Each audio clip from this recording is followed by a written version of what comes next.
comenzamos hoy la explicación del ritual de la penitencia. Vamos a ver cómo la liturgia actualmente, la liturgia reformada después del Concilio Vaticano II, pues ha dispuesto que se administre el perdón y la misericordia divina. El ritual es muy novedoso, de 1972, y consta de 4 capítulos y un apéndice. Un primer capítulo, bueno, aparte de las prenotandas, la introducción y las orientaciones doctrinales del episcopado español que hay en la edición española del ritual. El primer capítulo es el rito para reconciliar a un solo penitente, que es el que nosotros vamos a abordar tranquilamente en este vídeo. El segundo capítulo es rito para conciliar a varios penitentes, pero con absolución individual, y aquí sí diremos algo sobre las celebraciones comunitarias de la penitencia. El capítulo tercero es el rito para reconciliar a muchos penitentes con confesión y absolución general, es decir, las famosas absoluciones generales, cuándo, cómo y dónde se deben administrar. Y el cuarto capítulo, bueno, pues son textos variados que pueden emplearse en la celebración de la reconciliación, un elenco de textos de la palabra de Dios, etcétera, para eso. Y el apéndice es muy interesante porque el apéndice nos ofrece tres apéndices. El primero es la absolución de las censuras y la dispensa de la irregularidad. El segundo es un esquema de celebraciones penitenciales para los distintos tiempos litúrgicos, Cuaresma, Adviento, penitenciales comunes para niños, para jóvenes, para enfermos, etc. Y un tercer esquema para el examen de conciencia. Bueno, pues todo lo que consta prácticamente el actual ritual de la penitencia. Ya sin más preámbulo, vamos a comenzar con lo que sería el capítulo primero, que es la reconciliación de un solo penitente con la confesión y la absolución individual.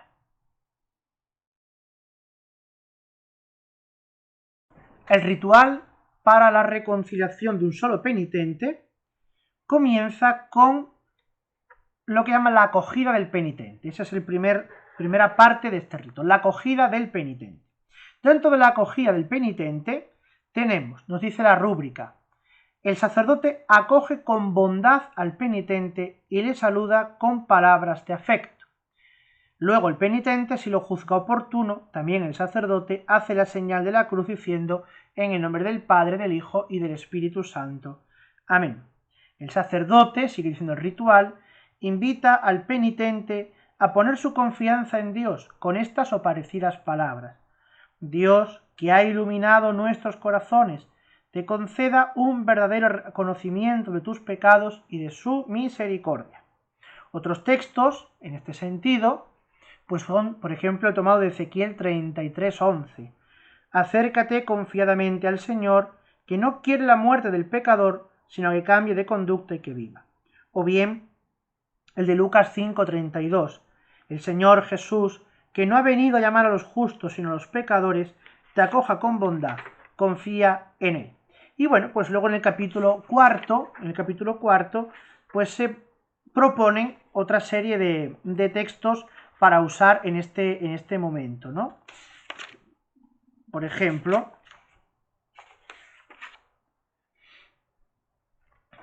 vamos a ver.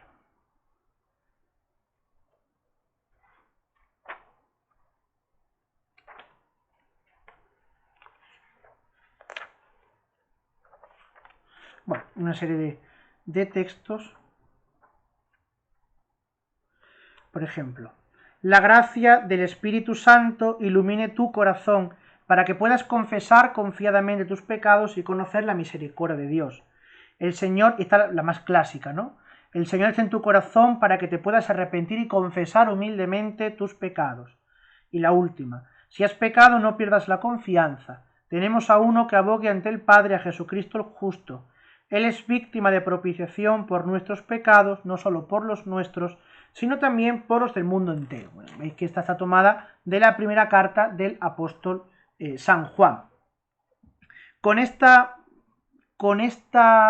primer rito de acogida del penitente, lo que la liturgia pretende es una preparación afectiva y efectiva, estas dos palabras, afectiva por la bondad y el afecto con el que debe ser recibido el penitente, y efectiva para que el corazón se abra primero, a ser sinceros en la confesión y segundo, a confiar en esa misericordia de Dios que se nos da como gracia derramada para el perdón de nuestros pecados, ¿no? Y eso es lo que nos señala aquí. El sacerdote, dice también el ritual mismo, en este sentido, el sacerdote le invita al penitente con una breve fórmula de confianza en Dios, que son las que ya hemos dicho. Pero lo interesante viene ahora. Dice también el ritual: si el penitente es desconocido por el confesor, porque ya hemos hablado de lo que tiene que decir el confesor al penitente, ahora vamos a ver qué tiene que decir el penitente al confesor en el rito de acogida. Dice: si el penitente es desconocido por el confesor, aquel indicará oportunamente su situación, también el tiempo de la última confesión. Por ejemplo, bueno, pues soy padre de familia, o soy sacerdote, o soy religioso, o soy soltero, o estoy divorciado, lo que sea, ¿no? La situación en la que vive, en la que está. Y hace pues un año que no me confieso, un mes que no me confieso, una semana que no me confieso, 20 años que no me confieso, o lo que sea. Sus dificultades para llevar una vida cristiana. Esto es muy importante, porque la confesión no solamente es enumerar un elenco de pecados, sino qué dificultades tengo yo para que esos pecados me aten de tal manera que no me que me impidan el progreso espiritual en mi vida, ¿no? Y otras circunstancias cuyo conocimiento sea útil al confesor para ejercer su ministerio. ¿Por qué? Porque muchas veces un pecado pues puede entenderse mejor y juzgarse mejor dentro de un contexto definido, ¿no?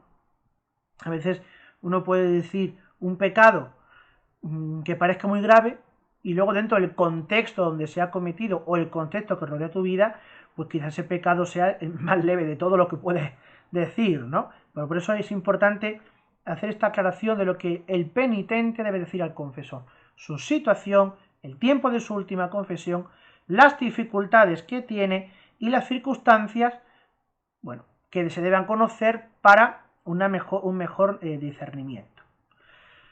A continuación, y lo uno con esto, viene una lectura de la palabra de Dios. Esto es algo importante en la renovación conciliar, ¿no? Que todo sacramento, que toda acción litúrgica, mejor dicho, tenga una celebración de la palabra de Dios, una liturgia de la palabra.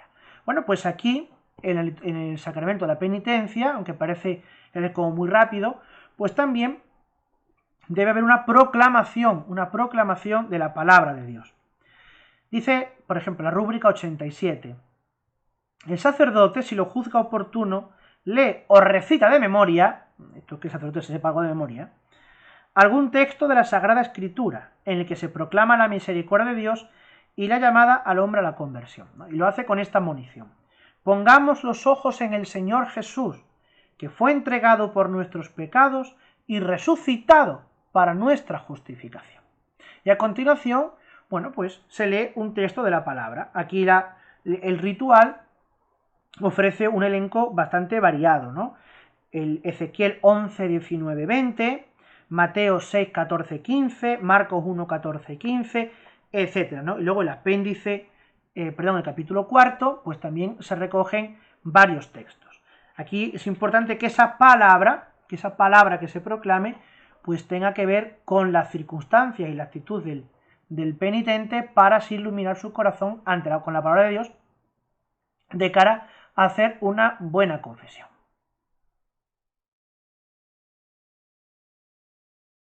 El tercer momento del sacramento de la penitencia está constituido por lo que es el núcleo y corazón del mismo rito sacramental, que es la confesión de los pecados por parte del penitente, la aceptación de la satisfacción, ahora veremos qué es esto, y la absolución y la penitencia que le impone el confesor, el sacerdote. Bien, hasta ahora hemos acogido al penitente, hemos proclamado la palabra de Dios, y dice a continuación el mismo ritual.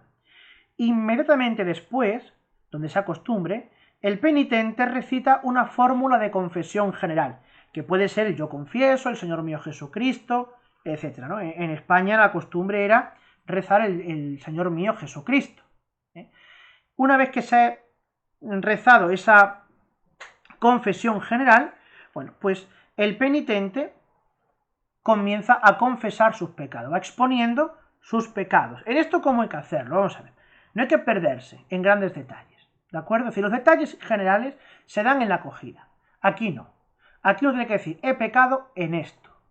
He pecado, pues he sido infiel a mi pareja, no rezo, no he ido a misa, he desobedecido a mis superiores, he cometido actos impuros, lo que sea, ¿no? Los pecados que uno tenga. Y ser muy tácito en esto, ¿de acuerdo? Hay que enumerarlos y ya está. No hay que dar grandes detalles del pecado. Hay gente, con todo mi respeto, ¿no? Hay gente que se regodea en los pecados hasta el último detalle. No es necesario. No es necesario.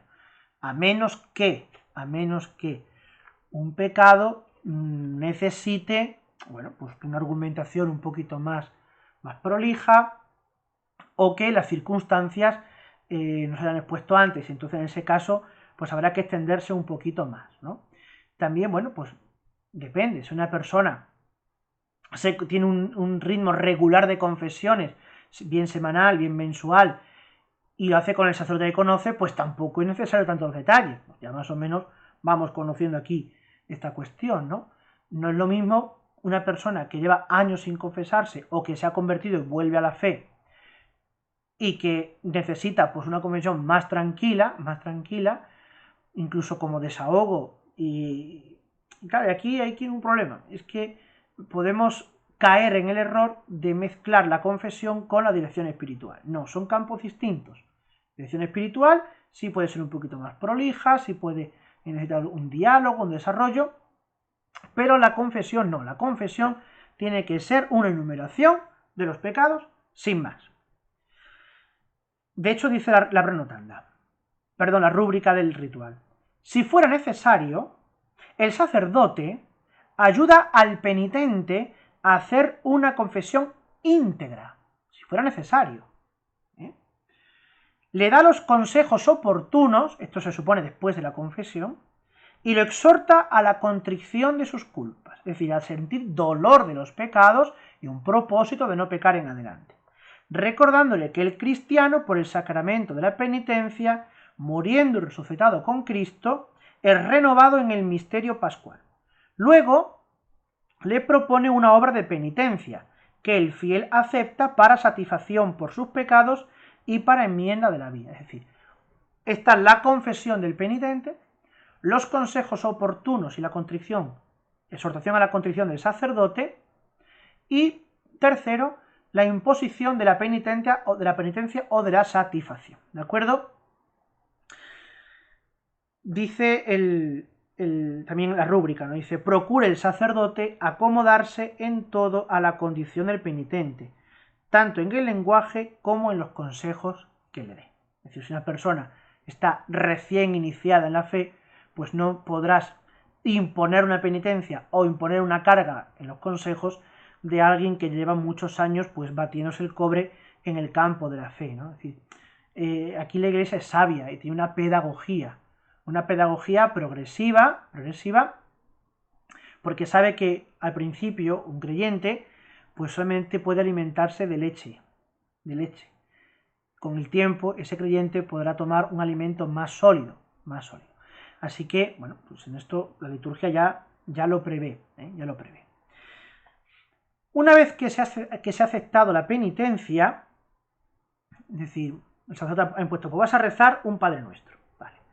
Viene el ritual una cosa muy interesante y muy importante, que esto es novedoso con respecto a la tradición anterior, que es lo que llama en la rúbrica 95 la oración del penitente. La oración del penitente. Vamos a ver qué es la oración del penitente. Dice la prenotanda 19 del ritual. Después el penitente manifiesta su contrición y el propósito de una vida nueva, por medio de alguna fórmula de oración con la que implora el perdón de los pecados. Es conveniente que esta plegaria esté compuesta por palabras de la Sagrada Escritura. Es decir, una vez que se ha impuesto la penitencia, la oración del penitente tiene como objeto manifestar la contrición, el propósito de la conversión de una vida nueva, e implorar el perdón de Dios. Eso es lo que se pretende con esta oración. Y bueno, pues hay un elenco muy grande y muy variado, ¿no? También añadir que esta oración, vamos a ver ahora algunos, esta oración debe realizarse con la mayor expresividad. No basta con una pequeña ejaculatoria, aunque siempre sea necesaria, no en muchos casos tampoco, pero sí con la mayor expresividad. Cuando hablamos de expresividad nos referimos a palabras y a gestos, que sea con un corazón contrito, actitud humilde, de rodillas, etc., ¿no? Y, repito, tiene que hacerse después de la confesión y una vez puesta y aceptada la penitencia. Y antes de la absolución. Antes de la absolución. Dice la oración, una de ellas. Dios Padre lleno de clemencia, como el hijo pródigo que marchó hacia tu encuentro, te digo, he pecado contra ti, ya no merezco llamarme hijo tuyo. Cristo Jesús, Salvador del mundo, como el ladrón al que abriste las puertas del paraíso, te ruego, acuérdate de mí, Señor, en tu reino. Espíritu Santo, fuente de amor, confiadamente te invoco, purifícame y haz que camine como hijo de la luz. Una oración. Luego las hay un poquito más sencillas. Por ejemplo, la que marca la rúbrica 100. Jesús, Hijo de Dios, apiádate de mí, que soy un pecador. Y luego otras un poquito más ampulosas. La 101 dice, Dios mío, con todo mi corazón me arrepiento de todo el mal que he hecho y de todo lo bueno que he dejado de hacer. Al pecar te he ofendido a ti, que eres el supremo bien y digno de ser amado sobre todas las cosas. Propongo firmemente, con la ayuda de tu gracia, hacer penitencia, no volver a pecar y huir de las ocasiones del pecado. Señor, por los méritos de la pasión de nuestro Salvador Jesucristo, apiádate de mí. Pues eso son, hay más, algunas oraciones que incluso fuera del sacramento de la penitencia, en lo que ya sería, digamos, el ámbito de la piedad personal, pueden servirnos, si las conocemos, si las aprendemos, pueden servirnos para hacer un acto de contrición que nos ayude, pues eso, a preparar la confesión cuando la hagamos, ¿no? O bien, si vamos a comulgar y no nos da tiempo a confesarnos, pues con estas fórmulas pues se puede expresar bastante bien el acto de contrición.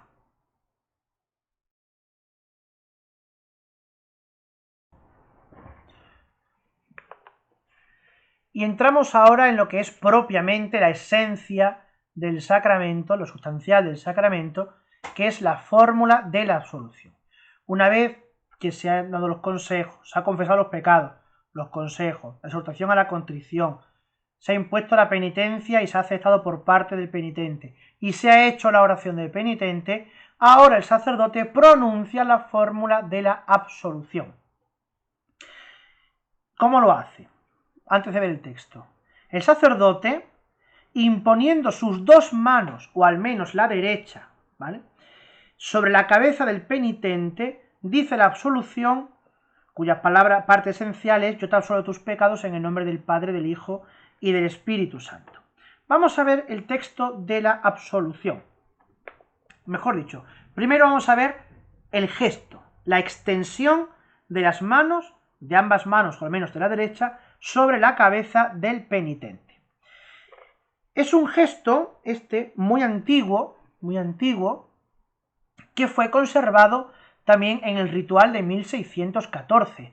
Por tanto, cuando se hace la reforma del rito, pues también decidió conservarse en el ritual de 1972. Simboliza esencialmente que el pecador, al serle impuesta las manos, es aceptado por Dios mismo. Aquí podemos traer a la cabeza, no se aparecerá, el cuadro de Rembrandt, del hijo pródigo, ¿no? Como el padre abraza con esas dos manos al hijo. Bueno, pues el pecador, al ser pues invadido, vamos a utilizar esta palabra, ¿no?, invadido por las manos del sacerdote, que son las manos de la Iglesia, las manos de Dios Padre, es aceptado por Dios mismo de nuevo a la comunión con la Iglesia. ¿Qué más significa este gesto? Que el pecador consiente, ojo, fijaos ahora, que el pecador consiente que Dios reine sobre él, que reine de nuevo, porque por el pecado había perdido esa amistad con Dios y esa soberanía de Dios. Bueno, pues ahora va a aceptar otra vez ese reinado de Dios en su corazón, el reino de Cristo que está entre vosotros. y así le es infundido de nuevo el Espíritu Santo en él. ¿Por qué? Porque donde habita el pecado no habita el Espíritu Santo. Y una vez desarraigado el pecado, puede volver a habitar el Espíritu Santo en el alma, en el corazón del penitente. Es por tanto este signo de las manos un gesto epicléctico, en la epíclesis, invocación del Espíritu Santo, que remite a la comunicación del don divino de la nueva vida en Cristo, a través de la reconciliación en su muerte y resurrección con el Padre y con la Iglesia. Por tanto, es una acción del Paráclito, del Espíritu Santo, sobre la persona que lo reconcilia por los méritos de la Pascua de Cristo, otra vez de nuevo con el Padre. Y ahora vamos a entrar ya en el texto propio de la absolución. Es un texto de una belleza increíble, breve pero muy bello. Dice: Dios Padre misericordioso, que reconcilió consigo al mundo por la muerte y la resurrección de su Hijo, y derramó el Espíritu Santo para la remisión de los pecados, te conceda por el ministerio de la Iglesia el perdón y la paz. Y yo te absuelvo de tus pecados en el nombre del Padre, del Hijo y del Espíritu Santo. Amén. Vamos a ver este texto. Empezamos siempre con una fuente de consuelo y misericordia que es el Padre. Dios Padre es la fuente de todo amor, de toda misericordia, Dios de todo consuelo, ¿no? Que dice San Pablo. Por eso invocamos Dios Padre misericordioso, que reconcilió consigo al mundo. Que reconcilió consigo al mundo. La reconciliación del penitente tiene su origen en la misericordia de Dios. Y aquí está debajo el texto del capítulo 3 de Juan. Tanto amó Dios al mundo que mandó a su Hijo, no para que el mundo se condene, sino para que el mundo se reconcilie con él, se salve con él. Es decir, la reconciliación efectuada con el mundo por parte de Dios se va a hacer mediante ¿quién? Aquí viene la segunda parte de la fórmula, que es el nexo que une cielo y tierra, por la muerte y la resurrección de su Hijo. Jesucristo es el fautor de esta reconciliación. Ese es el nexo entre la reconciliación del pecador con Dios Padre y el misterio pascual de Cristo. La Pascua de Cristo, la muerte y la resurrección del Señor, es el nexo, es la unión entre el Padre y el Hijo, y el mundo, el hombre, ¿no? La humanidad. De ahí esta palabra del Señor en la cruz: Padre, perdónalos porque no saben lo que hacen. Es una fórmula de absolución que Cristo pronuncia en la cruz. Sigue subrayándose ahora la intervención del Espíritu Santo para el perdón de los pecados. Dice: y derramó el Espíritu Santo para la remisión de los pecados. Acordaos, la mañana de Pascua, cuando están los discípulos por miedo a los judíos, encerrados en una casa, cómo se presenta el resucitado, sopla sobre ellos y le dice: recibid el Espíritu Santo para el perdón de los pecados. Por tanto, esa acción del Padre, esa acción del Hijo, esa acción del Espíritu Santo, acción del Padre Creador, del Hijo Redentor y del Espíritu Santo Santificador. Y aquí viene otro texto: te conceda, porque hemos hablado de la Trinidad, pero vamos a ver cómo esta gracia trinitaria nos llega a nosotros. Te conceda por el ministerio de la Iglesia el perdón y la paz. Y aquí tenemos Lumen Gentium, que es la Constitución sobre la Iglesia del Concilio Vaticano II, en su número 11. Esta es la fórmula, la cláusula por la que ¿qué es lo que dice Lumen Gentium? Por la que se ve la dimensión eclesial, o mejor dicho, la mediación eclesial, ¿no? Ilumina el aspecto eclesial del sacramento, ya que la reconciliación con Dios se pide y se otorga por medio de la Iglesia, que concede el perdón y la paz. Porque con el perdón de los pecados viene también la paz del corazón, no una paz estática, sino una paz que es don de Dios, gracia de Dios, derramamiento de la misericordia en el alma humana.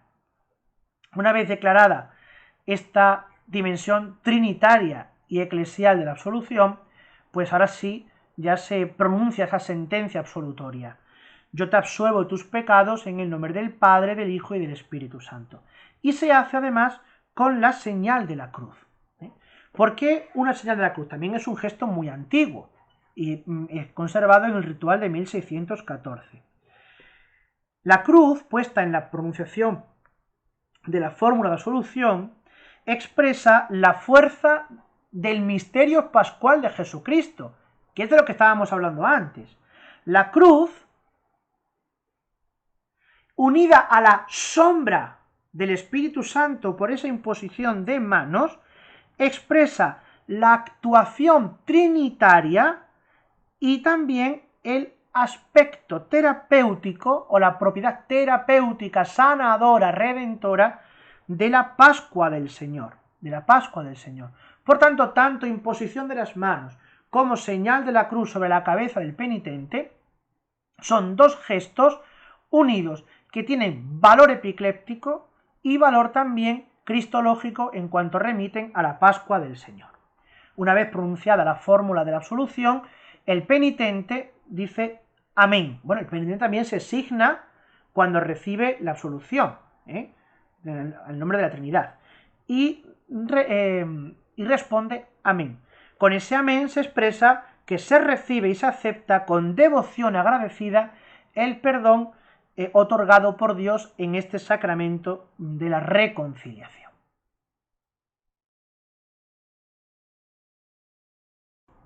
Por último, el rito de la penitencia concluye con una acción de gracias y despedida del penitente, ¿no? Para expresar pues ese agradecimiento, nunca mejor dicho, por la misericordia de Dios que se ha derramado. El penitente, dice en la prenotanda número 20, proclama la misericordia de Dios y le da gracias con una breve aclamación tomada de la Sagrada Escritura. Después el sacerdote lo despide en la paz del Señor. Por ejemplo, ¿qué se dice? El sacerdote dice, da gracias al Señor porque es bueno. El penitente responde, porque es eterna su misericordia. Y continúa el sacerdote con la despedida en paz. El Señor ha perdonado tus pecados, vete en paz. Hay otras fórmulas. Por ejemplo, dice el sacerdote sobre la cabeza del penitente, la pasión de nuestro Señor Jesucristo, la intercesión de la bienaventurada Virgen María y de todos los santos, el bien que hagas y el mal que puedas sufrir, te sirvan como remedio de tus pecados, aumento de gracia y premio de vida eterna. Vete en paz. Otras, más breve, vete en paz y anuncia a los hombres las maravillas de Dios que te ha salvado. Bueno, pues esas son fórmulas de despedida del sacerdote que tienen que estar unidas a la acción de gracias del penitente. ¿Qué otros símbolos podemos encontrar en este ritual? Bueno, pues hay, sobre todo los símbolos, no es que sean símbolos litúrgicos, físicos como tal, sino que los encontramos a través de las oraciones o de los textos de la liturgia, de la palabra de Dios, que aparecen en el ritual. Algunos de ellos pueden ser desierto, caminar por el desierto, ser lumbreras brillantes por medio de la reconciliación, la oscuridad de la noche, etc., ¿no?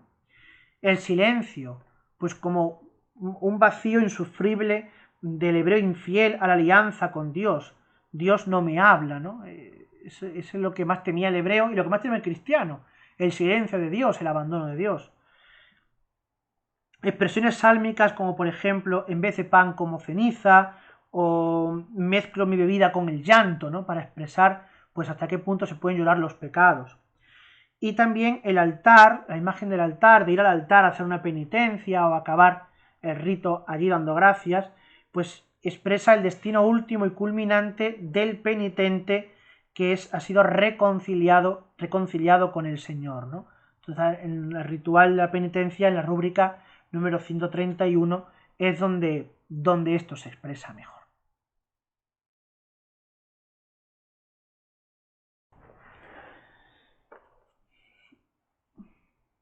Por último, vamos a decir unas pinceladas breves del ritual de la penitencia, de la reconciliación de varios penitentes, pero con confesión y absolución individual. La estructura es muy simple. es binaria, es decir, hay una liturgia de la palabra, una preparación al sacramento, que es el nexo, y la liturgia sacramental. Comenzaría con un canto de entrada, con una antífona, que se ofrece en el mismo ritual, un saludo por parte del sacerdote, que dice: la gracia, la misericordia y la paz de Dios Padre, de Jesucristo nuestro Señor, estén con todos vosotros. Y responde la asamblea: a él la gloria por los siglos de los siglos. Amén. Bueno, hay otras fórmulas de saludo que se ofrecen aquí. Después hay una monición que es con palabras afectivas, bondadosas, como el rito anterior a los penitentes congregados, y una oración que podemos decir que es una especie de oración colecta, pero que prepara para la contrición. Oremos, hermanos, para que Dios, que nos llama a la conversión, nos conceda la gracia de una verdadera y fructuosa penitencia. Y seguiría un momentito de silencio durante algunos momentos, y luego pues el sacerdote puede recitar una fórmula de las varias que se ofrecen en el ritual. Escucha, Señor, nuestras súplicas humildes, y perdona los pecados de quienes nos confesamos culpables, para que así podamos recibir tu perdón y tu paz. Por Jesucristo nuestro Señor. Amén. Bueno, también las hay un poquito más largas, ¿no? Luego seguiría la liturgia de la palabra, que es una liturgia con primera, con salmo, con el evangelio. Hay varios formularios con las lecturas, y luego seguiría una homilía y después el examen de conciencia, que ahí puede ser preparado bien por el sacerdote o utilizar uno de los que aparecen en el apéndice. Después vendría el rito propiamente de la reconciliación de los pecadores. ¿Cómo se hace? Bueno, primero hay una confesión general de los pecados, recitando el yo confieso. Le sigue una letanía penitencial, a la que se va respondiendo: te rogamos, óyenos, que nos conceda la gracia de una verdadera penitencia, te rogamos, óyenos, que a quienes con el pecado hemos manchado nuestro bautismo nos devuelvas a su primitiva blancura, te rogamos, óyenos, para terminar con el Padre Nuestro, Una vez hay también varios ejemplos, varios formularios. Terminado el Padre Nuestro, ya, bueno, pues los penitentes van a los distintos confesores para confesar sus pecados de manera individual y recibir la absolución de manera individual, como ya se explicó en el capítulo anterior. Y termina la celebración pues con una acción de gracias comunitaria, bien entonando el Salmo 135 o bien el Magnífica, que es el canto de la Virgen, y después de ese canto de alabanza pues hay una oración final de acción de gracias. También hay un elenco de varias oraciones para que el sacerdote elija la que más conviene. Y termina el rito pues con una bendición a la comunidad congregada a tal fin. Pues bueno, pues esto es lo que podemos decir sobre el ritual de la penitencia. Sí, una última palabra sobre el ritual de la penitencia con confesión y absolución general. Es un ritual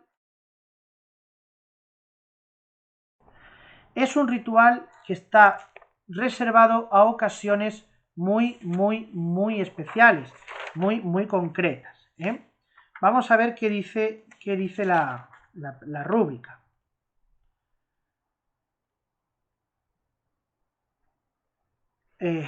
Dice: para reconciliar a muchos penitentes con confesión y absolución general, en los casos previstos por el derecho, y se procede según lo indicado más arriba para la celebración de la reconciliación de muchos penitentes. Es decir, si hay una celebración normal, si ya la situación es muy grave que no se permite esa celebración de la palabra, más luego la absolución general, pues directamente se pasa a la absolución general de los pecados. Pero las circunstancias son las que están determinadas por el derecho canónico.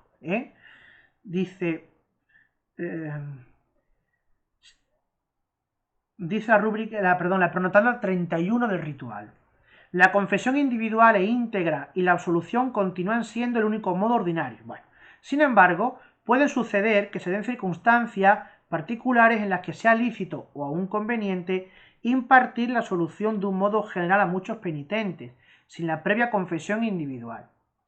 Además de los casos de los cuales existe un peligro de muerte, es lícito dar la absolución sacramental a muchos penitentes simultáneamente que se han confesado solo de un modo genérico, pero convenientemente exhortados al arrepentimiento cuando hay una grave necesidad. A saber, cuando dado el número de penitentes no hay suficientes confesores para ir con el conveniente sosiego las confesiones de cada uno en tiempo razonable, de tal manera que los penitentes se vean obligados sin culpa suya a quedar privados por un notable tiempo de la gracia sacramental o la Sagrada Comunión. Esto puede ocurrir, dice el ritual, en tierras de misión, pero también en otros lugares y reuniones de personas donde conste tal necesidad. Sin embargo, si hay suficientes confesores disponibles, la solución colectiva no puede darse por el mero hecho de un gran concurso de penitentes, como podría darse, por ejemplo, en una fiesta grande o en una peregrinación. Queda reservado al obispo diocesano, después de haber intercambiado su parecer con los otros miembros de la conferencia episcopal, juzgar si se dan las condiciones antes expuestas y, por tanto, decidir cuándo sea lícito conferir la absolución sacramental colectiva. El sacerdote, dice un poquito más abajo, para impartir lícitamente la absolución debe recurrir previamente al ordenario del lugar, al obispo, siempre que le sea posible. Si no le ha sido posible, dará cuenta cuanto antes al mismo ordinario sobre tal necesidad y sobre la absolución otorgada.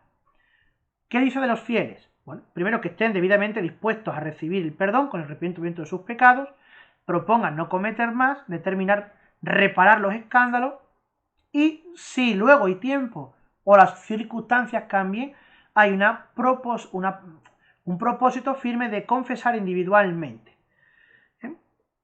Bueno, pues eso es lo que podemos decir sobre la cuestión de la absolución general, que no es la más aconsejable ni la más deseable, pero bueno, por existir existe, pero en las circunstancias concretas. Pues nada, espero que os haya servido esta explicación del ritual de la penitencia para que avivemos en nosotros ese sentimiento, esa necesidad de ponernos en las manos de Dios, de su misericordia y recibir fructuosamente el perdón de nuestros pecados.